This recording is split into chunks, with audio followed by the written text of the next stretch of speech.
But when you hold that positive pregnancy stick, there is some degree of expectation that arises in your heart. And so your hope state is elevated. So you're in this high expectation peak. And that's when the second stage of shock really starts to set in. It's the stage of disbelief, of denial. For a lost mom, that's the point in your journey when you realize something's wrong for the first time with your pregnancy.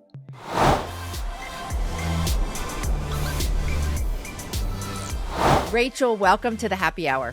Thanks so much, Jamie. Thrilled to be with you. Well, I'm happy to have you. And I think I remember that the way I found out about you actually is through a pair of earrings. Would that be correct? That would be correct. Okay. So we're going to get to that. But you started making earrings, I think, during COVID. Is that true?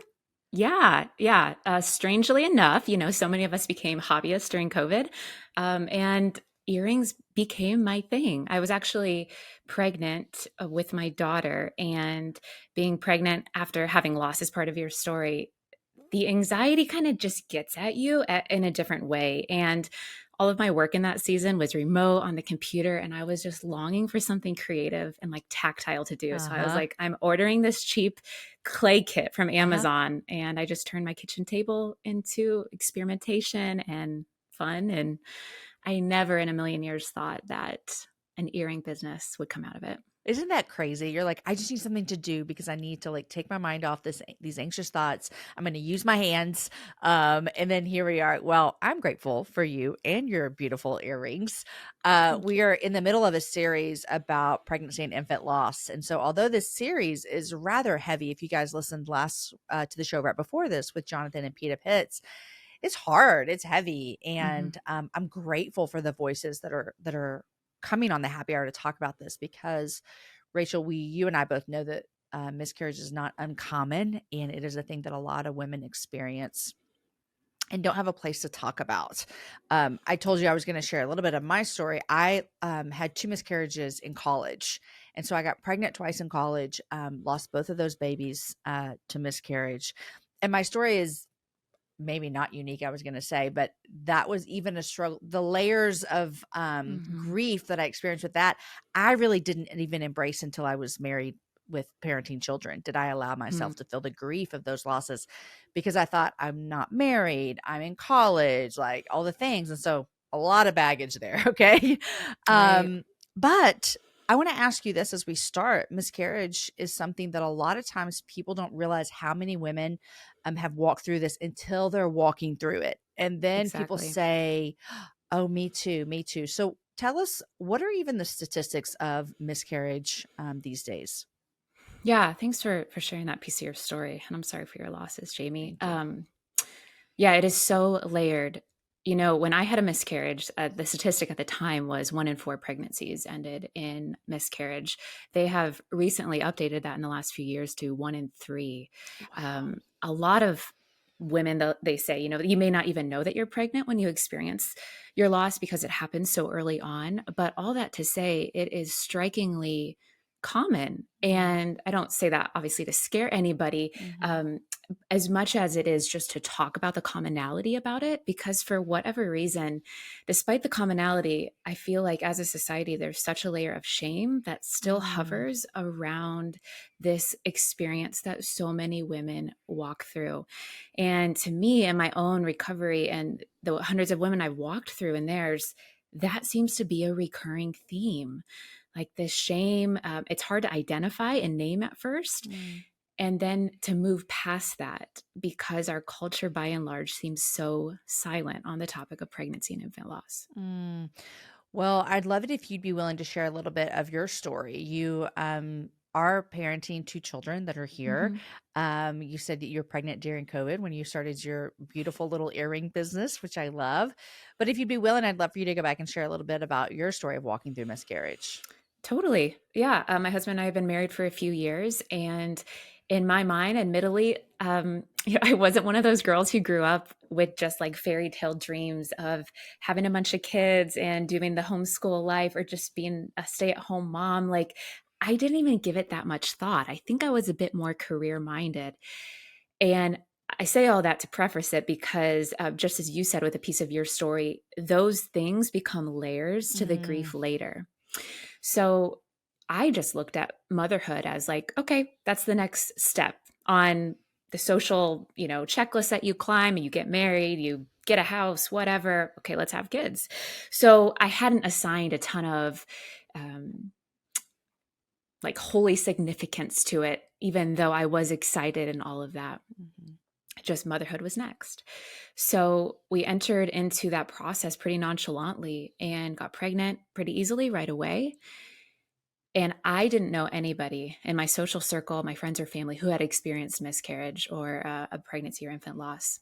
So when I started seeing signs that something was not right with my pregnancy, about 7.5 weeks, and then the months that followed after that, it was just such a blindsiding grief. There was so Mm, much shock. Um, and then I did feel a layer of guilt because I thought, did I not want this enough? mm, I felt really guilty about that. mhm, Now I know that like God wasn't keeping score, and you start to go through all those layers of how does God work with loss and evil and grief, and why does he allows, and you start to question all of those things mhm, in a very real way. But that was my entrance to motherhood. It was traumatic mhm. and not at all what we envisioned. So the shock of that was very difficult, and that really crippled my faith for about 6 months following.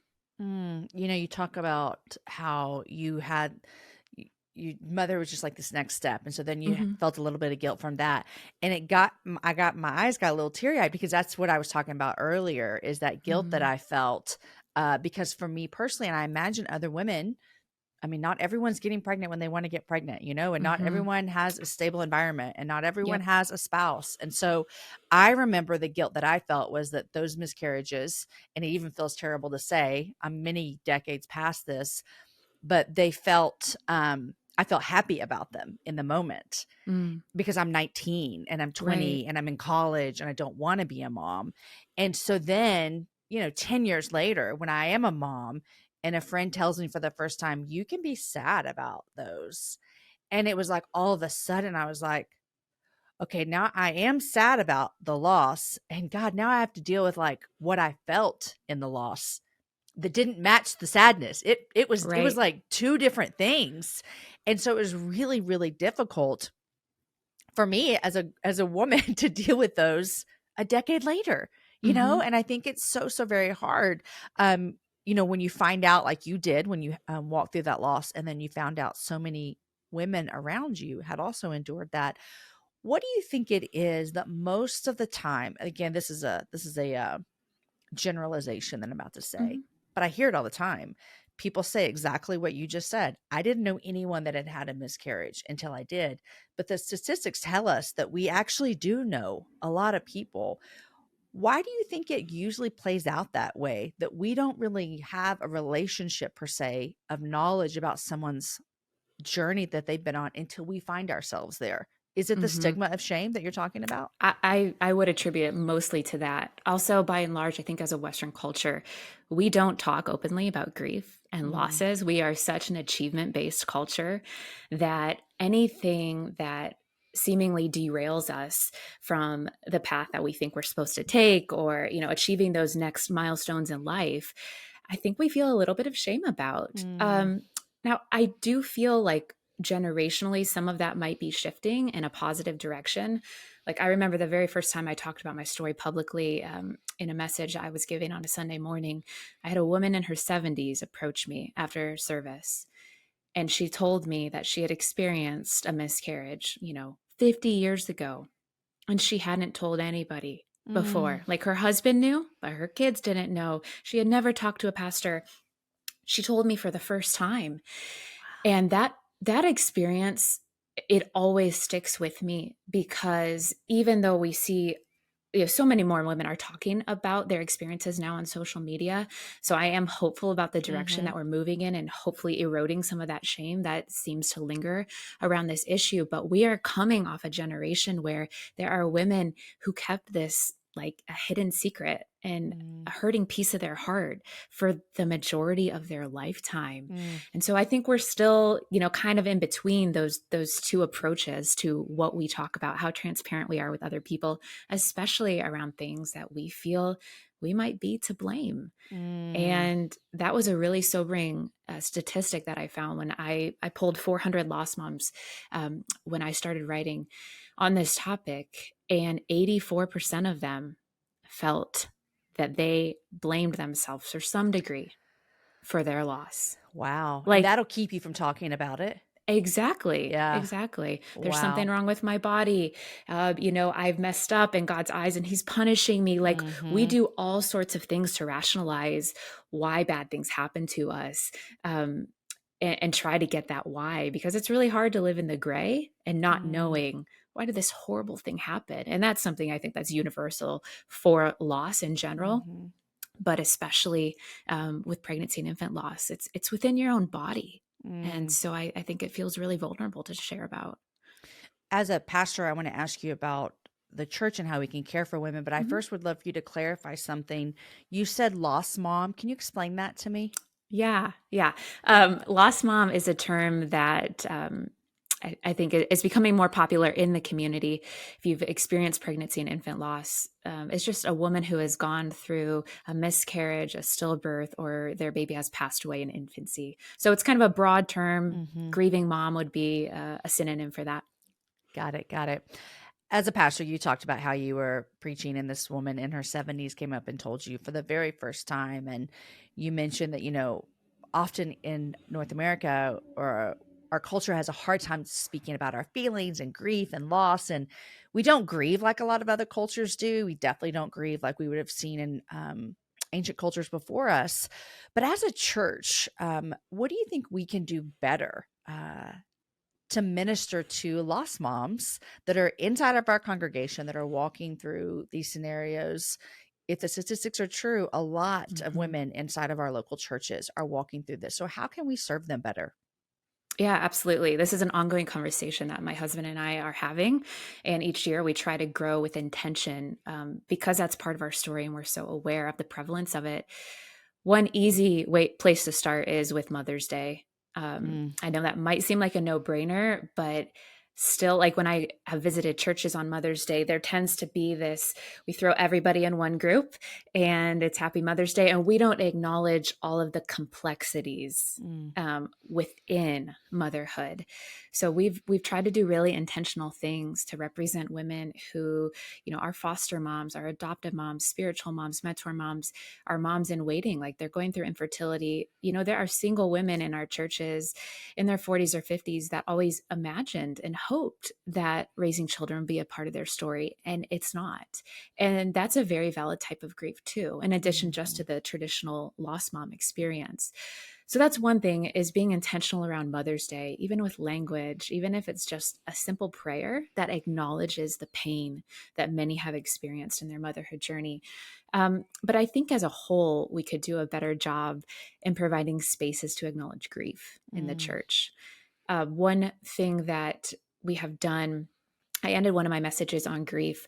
There's this ancient Jewish grieving tradition called Kriya, and we see it practiced in the Old Testament. It simply means tearing. And what used to happen, and it's still practiced in some Jewish cultures today, is that somebody that was grieving would tear a piece of fabric or their clothing, and they would put it over their heart. They'd make a tear over their heart as an outward reflection of the inward tearing that they were Mm. feeling. Their heart is torn with pain and with loss. And yeah, Job practices this Wow. when he's mourning his children. He tears his robe, and Jacob does this when he thinks that Joseph, his son, is dead. He practices Kriya. And so I actually made space as a response time to the message. I had little squares of fabric up at the front of the stage. I said, if anybody here is grieving something, it could be from 20 years ago, it could be a missed dream. Grief is so much more than just somebody you love Mhm. passing away, right? Mhm. And we just made space for people to come forward to make that tear, to hold the fabric. And I think there's something powerful about having a moment to be able to stand up and name, yes, I Mhm. am in a season of grief. And there's a freedom that comes when we acknowledge that and bring that before Jesus and our brothers and sisters in Mhm. Christ. So those are just some small practical things that we've tried to implement. But yeah, I think there's so much room for growth. Wow, I would have just been a bawling mess, Rachel, at your church had I been in the congregation when you asked me to do that, because there is something very emotional about asking people to acknowledge grief that we don't do very Mm-hmm. well. I'm in a confessional community with a group of women, and we do that often. What are you Hmm. grieving? What are you longing for? It's so good. And it's not, none of us that I know of have lost a family member recently. And so it's not just grieving the loss of a life. We're grieving lots of things in our life, and having, acknowledging it, saying it out loud, and then having someone respond back to it is so changing.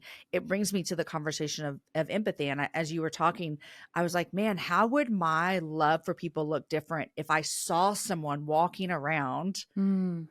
with that piece of cloth over their heart? I mean, you would know they're You would know. grieving Yeah. something. Something's wrong. How do I love them? How do I serve them? And so, in a culture that doesn't practice that, how do we be brothers and sisters who help carry the load like that? Does it start?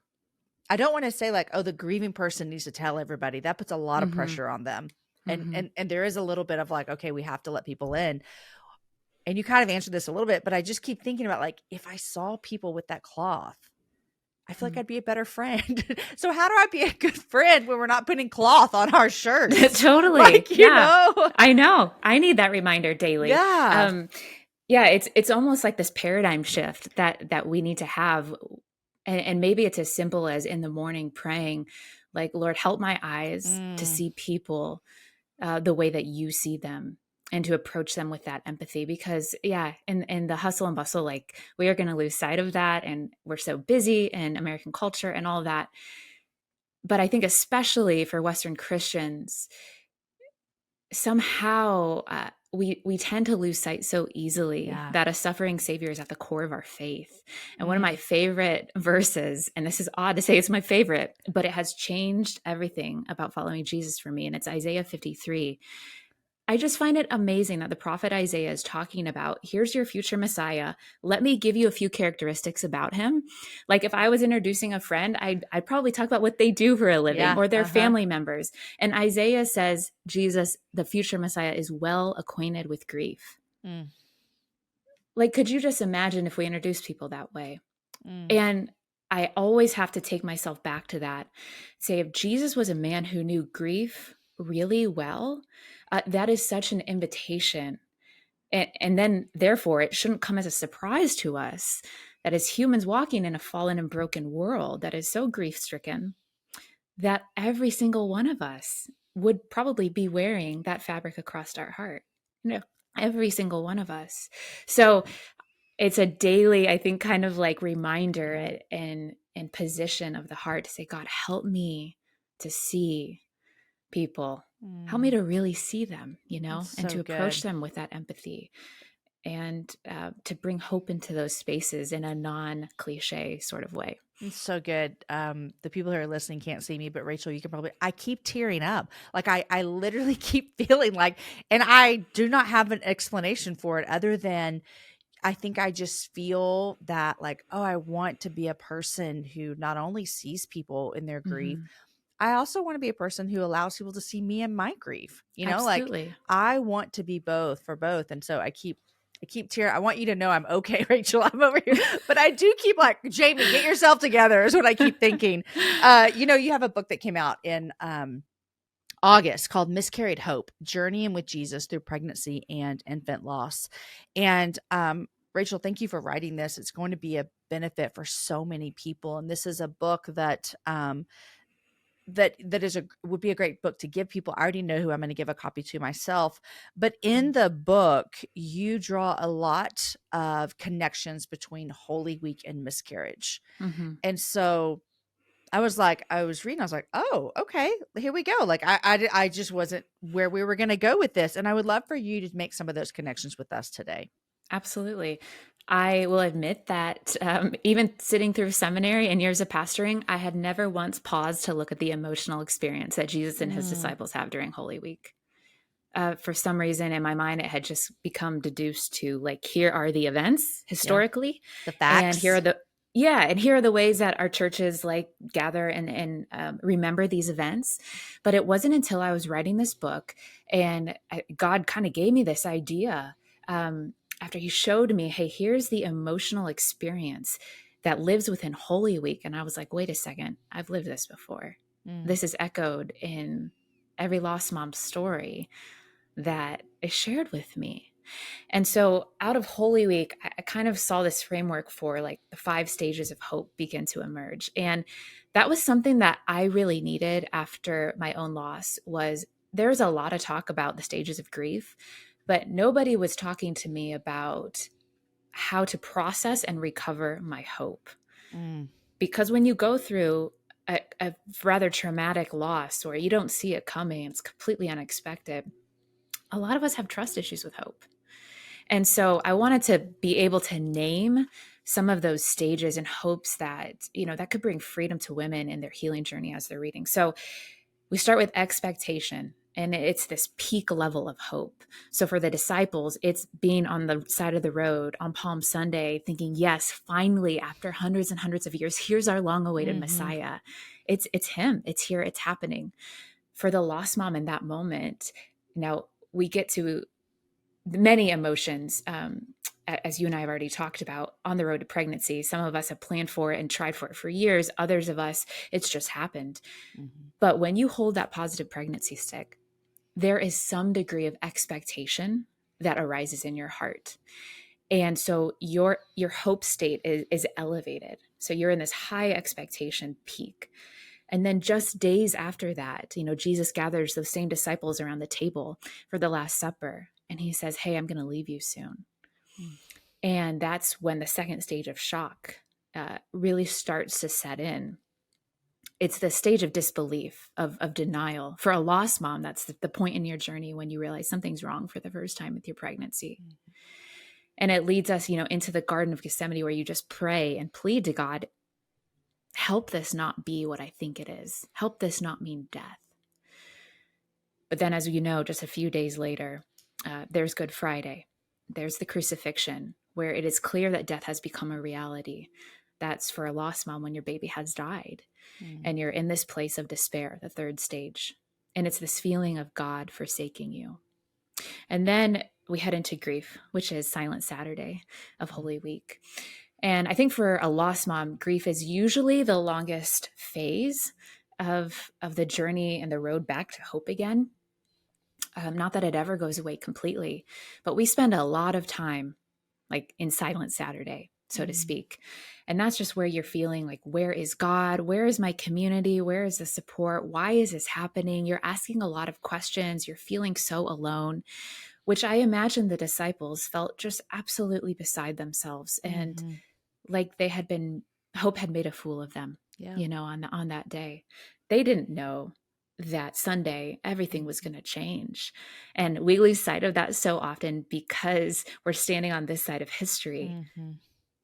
I can't tell you, of all the Good Friday services I've been to, somebody on the mic always ends it by saying, but Sunday's coming, Uh-huh. which, is absolutely true. And we are people who live with hope.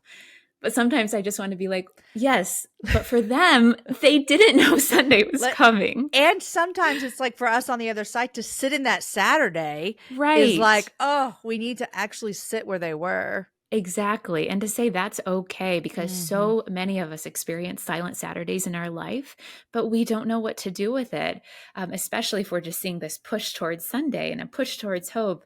And again, all of those things are good and God given, but there is a place for Silent Saturday in each of our stories. And then we move into active hope, which is the final stage. And I call it active hope because, hope never fully leaves us. It never fully goes away, even in those dark moments of despair and grief and really just the darkness that sets in.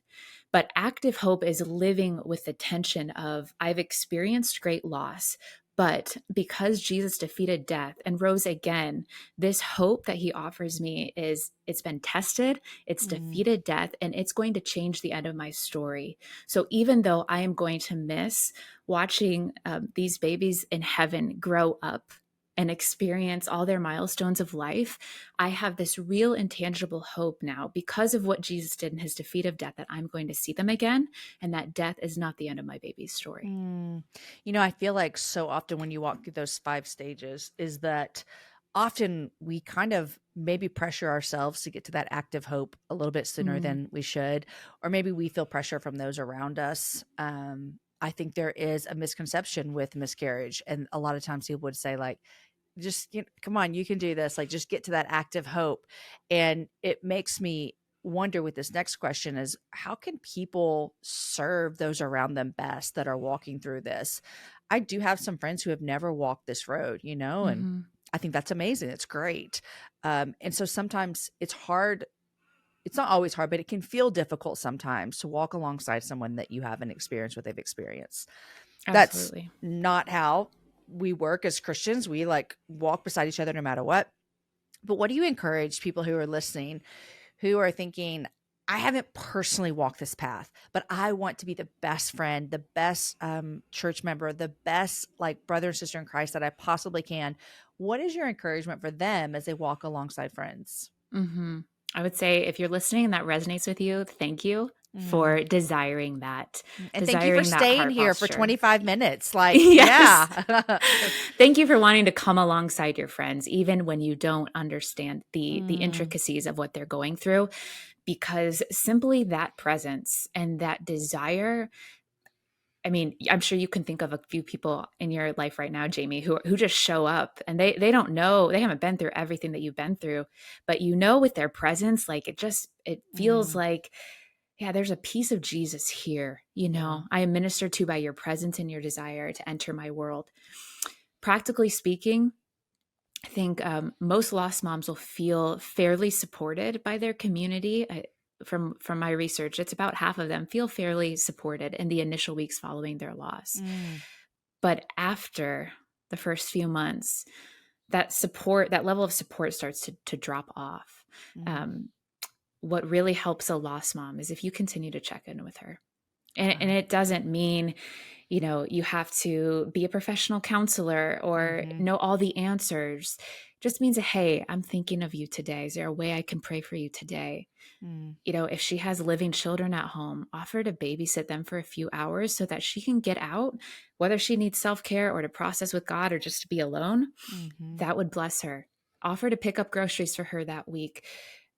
Just those practical ways that we can come mhm, alongside each other when one of our friends, when someone we love is carrying heavy grief mm. and the world around them expects them to jump right back in. Yeah. It's really hard.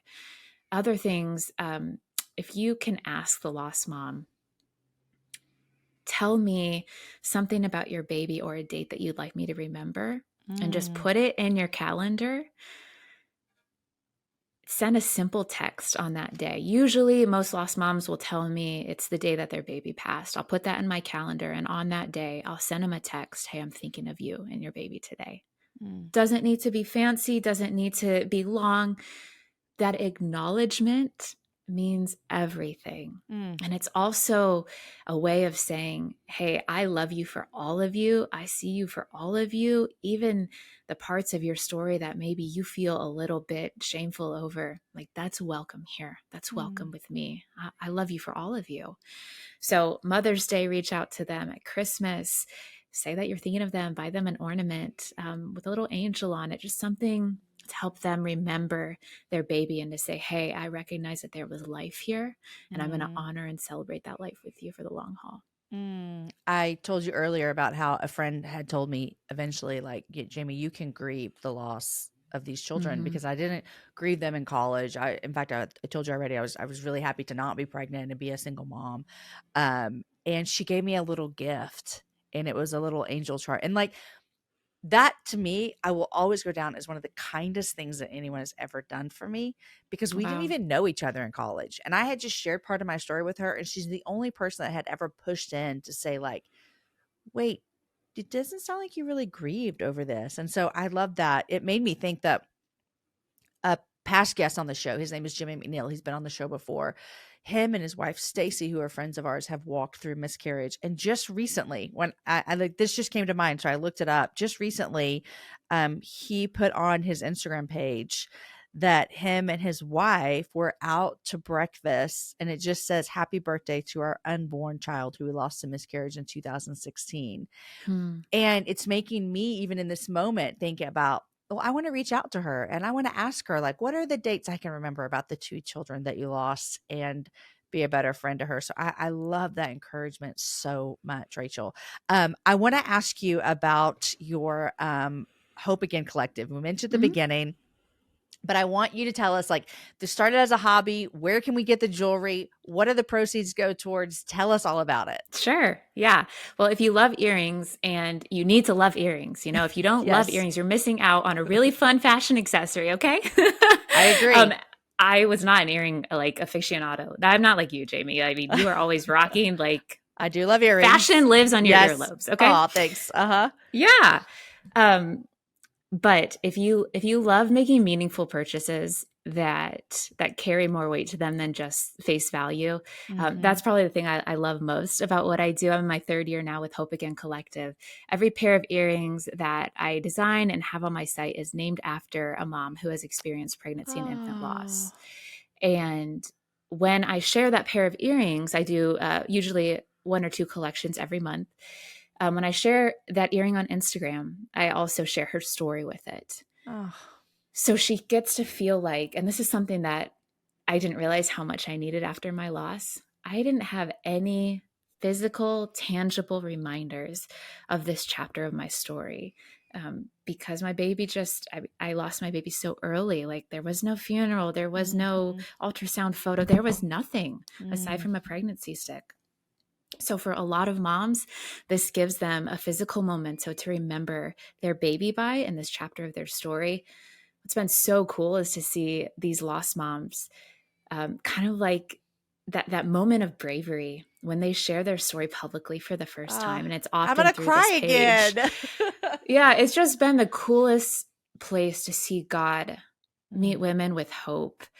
Because then they reshare it on their page, and their family buys their earring, and they say, like, hey, I support you and I see you in this. Mm.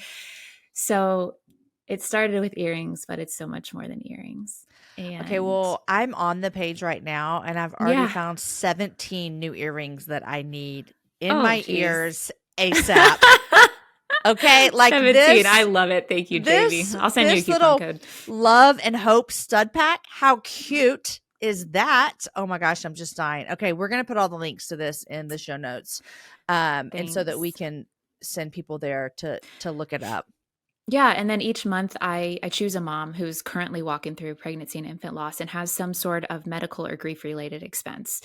And I mean, there's nothing harder than losing your baby, but then Oh having yeah. thousands of dollars pile up from, if you need cremation, funeral home, you want to buy a headstone to honor your baby properly. Your insurance may not have covered your DNC or your delivery, whatever it was. Maybe you just really need grief counseling, but Mm. that's not covered by your insurance. So there are so many practical needs that women walking through pregnancy and infant loss have, but there's no place to really go and get those resources.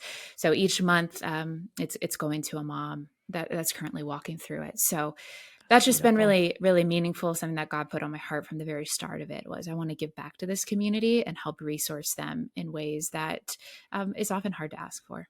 I love it. Well, you also in your book Miscarried Hope have excerpts from lots of real women and their stories. You guys, this book came out in August. It's called Miscarried Hope: Journeying with Jesus Through Pregnancy and Infant Loss by Rachel Lohman. Rachel, thank you so much. I'm going to put the links to your earrings, to your book, to all the things in the show notes. You guys can check it out. And if you're listening to us and you want to watch us on YouTube, go check that out. And you can see me just cry through this whole episode. I don't know why. It's just a lot.